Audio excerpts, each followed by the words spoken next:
Hi, I'm Dan Pelosi. We're in the New York Times cooking studio kitchen and we're making my death by chocolate. It's got the crummy, moist, delicious chocolate cake. It's got a creamy, thick chocolate pudding and then a really light, tangy whipped cream.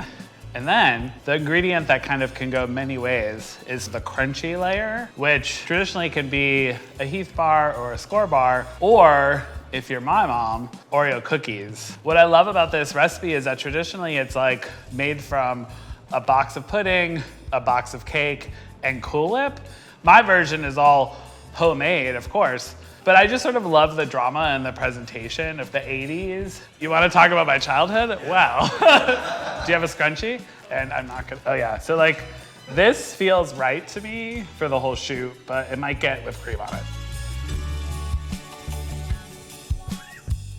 The sort of like aha memory as a little gay boy that just stuck with me forever is I was at my aunt's house and she pulled a chocolate cake out of the oven and she brought it over to the counter and she dropped it on the way and it just crumbled. And she literally was just like, I'll just make death by chocolate. And I was like, you know what I mean? It was so just like save the day without even breaking a sweat. We have our 9x13 pan and we're going to butter it. I like to butter the pan, put some parchment, and then butter the parchment. First thing we're gonna do is whisk our dry ingredients: flour, sugar, cocoa powder, baking powder and baking soda, and a bit of salt. Just wanna get that nice and evenly distributed. So next we're gonna add some hot coffee. The coffee needs to be hot because the heat will help bloom the flavor of the cocoa. Buttermilk. The buttermilk will give you a more tender crumb and will make the cake more moist. Also, it does add a slight tang to the flavor, which I think helps balance just the sweetness overall. So we're gonna add 2 eggs and vanilla. Give this a really good mix, and then we're just gonna go straight to baking. It's really just an easy 1 bowl recipe. Gorgeous. We're gonna take this into a 350 oven. We're gonna cook it from 35 to 45 minutes, but really until your cake tester comes out nice and clean. So now we're gonna make the chocolate pudding. So we have a pan, it's off heat, very important. We're gonna add cocoa powder, sugar, cornstarch, whisk all of those together so they're nice and combined. We're gonna add the milk. We'll whisk again. Really, we're just trying to eliminate as many lumps in the pudding as possible. So getting this all combined nicely before you put it over heat is a great start. We're gonna go over medium heat, and then we're really just gonna hang out and whisk. You really don't want it to burn, and so by keeping the liquid moving with the whisk, you'll make sure that that doesn't happen. There'll be that moment where it like turns and suddenly it's thick, and then it bubbles a little bit, not too much. That's when you kind of know you're done with the heat. To me, this is, I think, probably the most important thing to make from scratch. You're not gonna get pudding this thick and creamy from a box. You just want gentle bubbles, never boiling, always just like a little shimmy, little bubble. All right, you can feel a little resistance on the whisk. That means we're getting thicker. Look, it's really getting like glossy on top. You can almost see a reflection. I'm gonna turn the heat off. I'm gonna pull it off heat. You're gonna add your cubed up butter, your vanilla. Okay, so this is all incorporated. And then I'm just gonna pour this into a heat-proof bowl. You want this to cool and you don't want skin to form, so you wanna take your wrap and really just push it in to the top of the pudding. I'm gonna bring this over to the fridge. Okay, so it's been 35 minutes. I'm gonna test the cake, see how it's doing. Pop that in, perfectly clean. The cake's coming out. So we have our cake fully cooled. We're gonna embrace Aunt Chris here, so if I drop it or make any sort of mistake, it's all good. Let's see how well it releases. Gorgeous. Okay, I wanna flip it now onto here. Breaking. I'm gonna really just go for it and peel this off. There we go. Mess made. So now I'm just gonna kind of cut this into fairly imperfect little squares.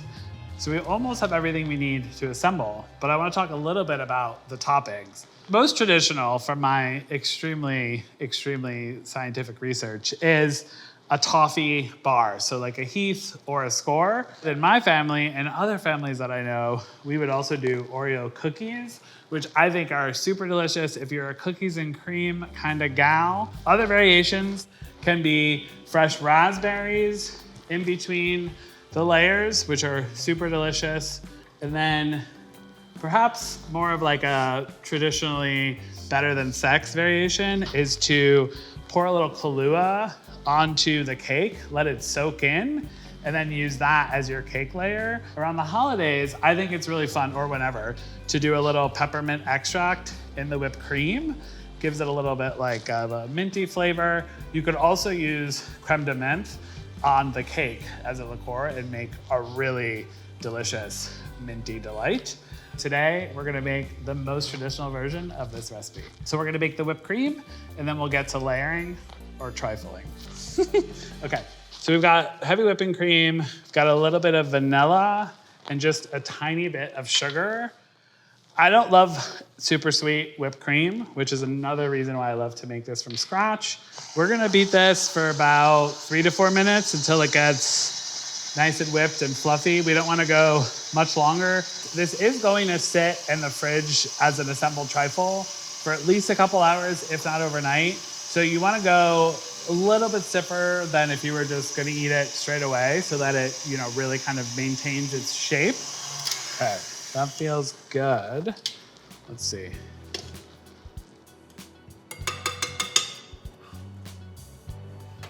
I love whipped cream so much. Okay, so we are ready to assemble. Let's talk about the vessel. So I have your traditional trifle bowl. You may not own one of these. If you don't, you can get a nice bowl. I suggest perhaps a clear bowl if you have it. It's nice to see the sides of the trifle when it's assembled, so you can kind of see the layers. It's great advertising for your dessert when it's on a table full of other desserts and you need people to eat yours instead of the other ones, The first thing we're gonna do is use about half of this cake. I just wanna warn you now, it is going to appear like not all of this will fit in the bowl, but we're gonna get it in there.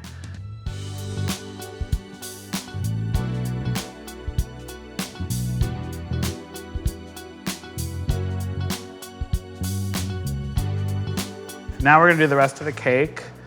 It really fills up, but I'm telling you, it's gonna be just fine. If you have anyone who loves a craft project in your life or loves making a mess, this is really fun to bring people in.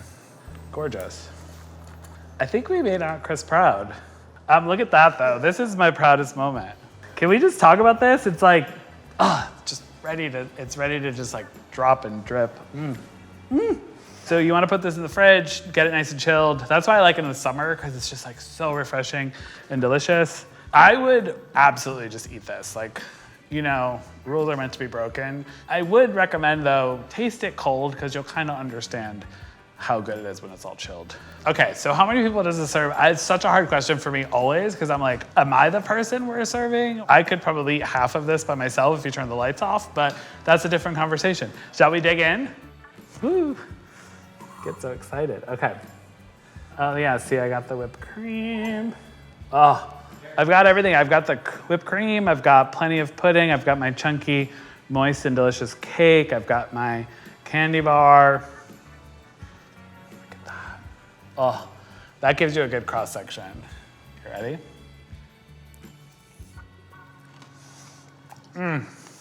This is so good. It's got everything you want. It's got pudding, cake, whipped cream. It's got crunch. It's salty, it's sweet, it's tangy. Yeah, we did it. Congrats. Thank you so much for hanging out and cooking with me today. I'm Dan Pelosi. If you want to find this recipe and many more, head to nytcooking.com. You guys gotta get in here. It's so good. Should we do a family dive? Yeah, I think we should. Let's do it.